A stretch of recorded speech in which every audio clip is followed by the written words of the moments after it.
Hello to all students. Next topic लेते हैं Aschelminthes.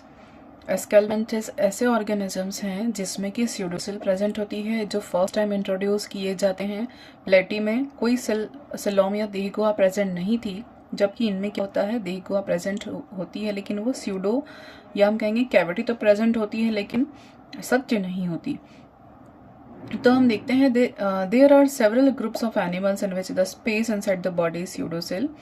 तो कैविटी तो होगी, लेकिन वो आभासी देहगुआ कही जाती है। It is not true coelom सत्य देहगुआ नहीं होती, क्योंकि इनके अंदर जो एपिडर्मल के साथ यानी कि मेसोडर्मल एपिथेलियम प्रेजेंट होती है, यानी कि जो मेसोडर्म है वो एपिडर्मिस के साथ लाइंड नहीं होती है, जिसके कारण यानी कि कैविटी जो है मेसोडर्मल के द्वारा आस्तरित या लाइंड नहीं होती है, जिसके कारण हम इसको क्या कहेंगे, स्यूडोसिल कहेंगे। और ये एम्ब्रियोनिक डेवलपमेंट की प्रतिनिधित्व करता है, फर्स्ट टाइम इंट्रोड्यूस हो रहा है। फिर यहाँ से इसके बाद जो फाइलम पढ़ेंगे जैसे एनलिडा, उसमें हम सत्यसिलोम देखेंगे। तो this group of animals are known as pseudocoel, आभासी देहगुआ वाले प्राणी कहे जाते हैं, और ये सुपर फाइलम है। इसका जो फाइलम पढ़ते हैं वो नेमेटोडा होता है, जो आगे हम पढ़ेंगे। बहुत रिसेंट स्टडी है, रिसेंट स्टडी के अकॉर्डिंग क्या देखा गया कि ये जो क्रिएचर है ना, इसका एक एनिमल के ऊपर हम यहाँ पर देखा गया सिनोरैप्टाइटिस एलिगेंस। इसके ऊपर क्या देखा कि इसको जो पेट्री डिश में कल्चर किया गया, और इसको स्पेस के साथ या स्पेस शटल या स्पेस के अंदर एस्ट्रोनॉट्स के साथ ये पूरा के पूरा शटल डिस्ट्रॉय हो गया, और एस्ट्रोनॉट्स भी डेथ हो गई। वो बिल्कुल पीसेस, स्मॉल पीसेस में कन्वर्ट हो गया शटल, कुछ एक्सीडेंट्स की वजह से। लेकिन उसके बाद भी ये जो ऑर्गेनिजम्स हैं वो सर्वाइव करते रहे, बहुत टाइम तक भी ये लिविंग रहे, सर्वाइव करते रहे। तो बहुत ही हार्डी क्रिएचर्स माने गए हैं पूरे यूनिवर्स के ऊपर। सबसे हार्डी क्रिएचर्स कौन है, प्लेटीहेलमिन्थेस है। तो इनके ऊपर रिसर्च शुरू किया गया है, इनके ऊपर रिसर्च किया जा रहा है। और उसके बाद हम देखते हैं, ये तो इंट्रोडक्शन था कि पूछ सकते हैं एग्जाम में। फिर डेरिवेशन नेम, एस्केलमेंथिस का नाम फर्स्ट तो रखा है ग्रेबोन ने 1910 में, और अगर हम नेमेटोड देखें तो वो गेगिन-बार रहेगा, प्लेटी का भी गेगिन-बार ही रहेगा। इसका मतलब होता है कैविटी वाले वर्म, जो कि सत्य नहीं होती। फिर जनरल कैरेक्टर्स देखें, मोस्ट एक्वेटिक होंगे, अधिकतर कैसे होंगे, एक्वेटिक होंगे, कुछ फ्री लिविंग भी हो सकते हैं और पैरासिटिक भी हो सकते हैं, तीनों टाइप्स यहाँ पर पाए जाएंगे। यूजुअली स्मॉल होते हैं और माइक्रोस्कोपिक होंगे, जो कि आंखों से एकदम नहीं देख सकते हैं नेकेड आई के थ्रू।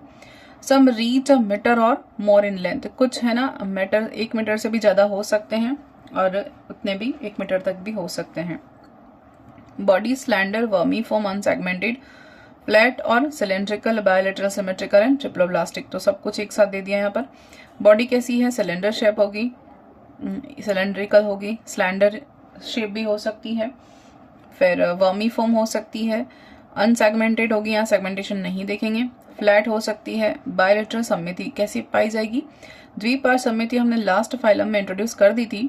तो ये अब यहाँ कौन सी समिति पाई जाएगी, सिमेट्री, बायोलेटरल या द्विपार्श्व समिति देखी जाएगी। और ये ऑर्गेनिजम्स कैसे हैं, ट्रिप्लोब्लास्टिक हैं, यानी 3 जर्म लेयर का यहाँ पर फॉर्मेशन ट्रूली देखा जाएगा। ट्रूली तो नहीं कह सकते, क्योंकि मेसोडर्म जो होती है वो नहीं होती है, सत्य तो नहीं कहेंगे, क्योंकि मेसोडर्म जो होती है वो ट्रूली, यहाँ पर मेसोडर्म तो है, ट्रिप्लोब्लास्टिक तो है, सत्य देह, लेकिन देहगुहा कैविटी नहीं फॉर्मेशन होती है। फिर ऑर्गन सिस्टम कैसा होगा, ऑर्गन सिस्टम ग्रेड जो होगा वो बॉडी ऑर्गेनाइजेशन कैसा होगा, ऑर्गन सिस्टम ग्रेड का होगा। यानी कि शरीर संगठन, जो लास्ट प्लेटी में हमने सिर्फ ऑर्गन देखा था, वहां सिस्टम शब्द नहीं था। यहाँ पर क्या है, ऑर्गन सिस्टम, अंग तंत्र पाए जाएंगे, यानी कि एक और इवॉल्यूट हो गए, वो डेवलप हो गए प्लेटी से ही।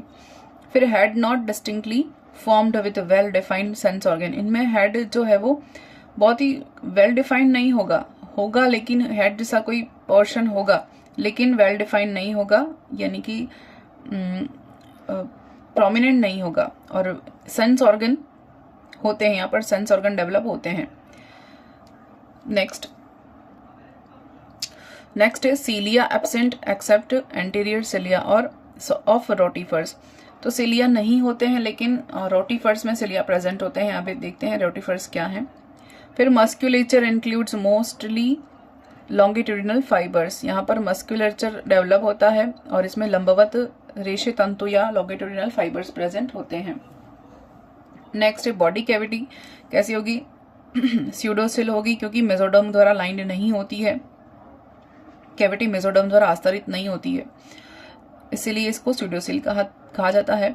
फिर डाइजेस्टिव कैनाल देखें तो कंप्लीट होती है, क्योंकि इसमें माउथ तो होगा ही, स्पेशलाइज्ड होगा, फिर फेरिंग्स प्रेजेंट होगी और स्ट्रेट और नॉन वास्कुलर इंटेस्टाइन प्रेजेंट होगी, और साथ ही पोस्टीरियर एनस प्रेजेंट है। देखो कंप्लीट कब कहेंगे, जब एनस प्रेजेंट है, लेकिन अगर एनस नहीं है, जैसे प्लेटी में था तो एनस एब्सेंट था वहां पर, इसलिए इनकम्प्लीट डाइजेस्टिव ट्रैक्ट कहेंगे, यहाँ पर कंप्लीट डाइजेस्टिव ट्रैक्ट कहा जाएगा। सर्कुलेशन देखें तो नहीं है। रेस्पिरेटरी सिस्टम एब्सेंट है, कोई नहीं है, रेस्पिरेशन सर्कुलेशन का कोई सिस्टम यहाँ पर प्रेजेंट नहीं है। एक्सक्रीशन देखें तो यहाँ पर क्या है, प्रोटोनेफ्रेडिया पाए जाते हैं। और नर्वस सिस्टम में क्या प्रेजेंट है, सेरेब्रल गैंग्लिया प्रेजेंट है, सर्क्यूमेट्रिक नर्व रिंग प्रेजेंट है with anterior and posterior nerve. अग्रपश्च आधार पर नर्व रिंग पाई जाएगी, वृत्ताकार या वर्तुलाकार जो भी कहें, और गैंग्लिया या गुच्छिका प्रेजेंट है जो कि ब्रेन की तरफ फंक्शन करेंगे। फिर मोस्टली कैसे होंगे, डायशियस होंगे। डायशियस यानी कि इनमें पहली बार इंट्रोड्यूस हुआ है मेल फीमेल, अभी तक कोई मेल फीमेल नहीं देखे थे हमने। Male usually smaller than female, male कैसे होंगे, फीमेल से छोटे होंगे साइज में।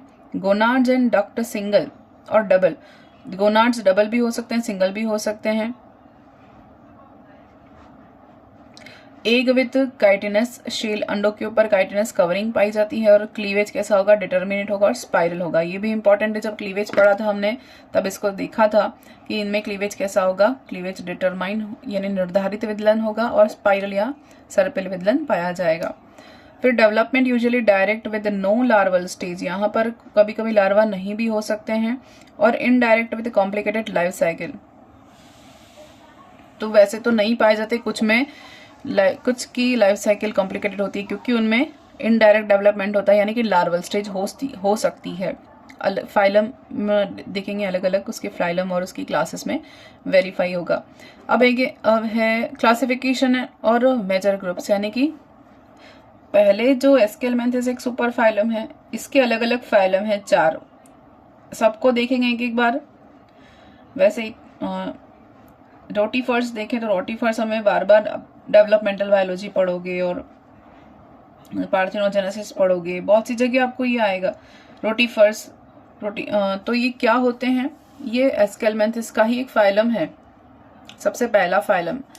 तो according to some zoologists such as Hyman, distinct phylum and the various group including its class, तो इन्होंने इंट्रोड्यूस किया है।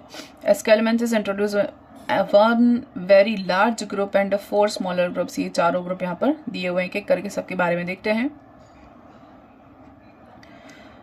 रोटिफर्स यानी इसका मतलब होता है व्हील बियरिंग स्ट्रक्चर हम कह सकते हैं। ये माइक्रोस्कोपिक ऑर्गेनिज्म है, पॉन्ड्स में मिलेंगे, लेक में, स्ट्रीम में मिलेंगे, रेयरली ओशियन में मिलेंगे।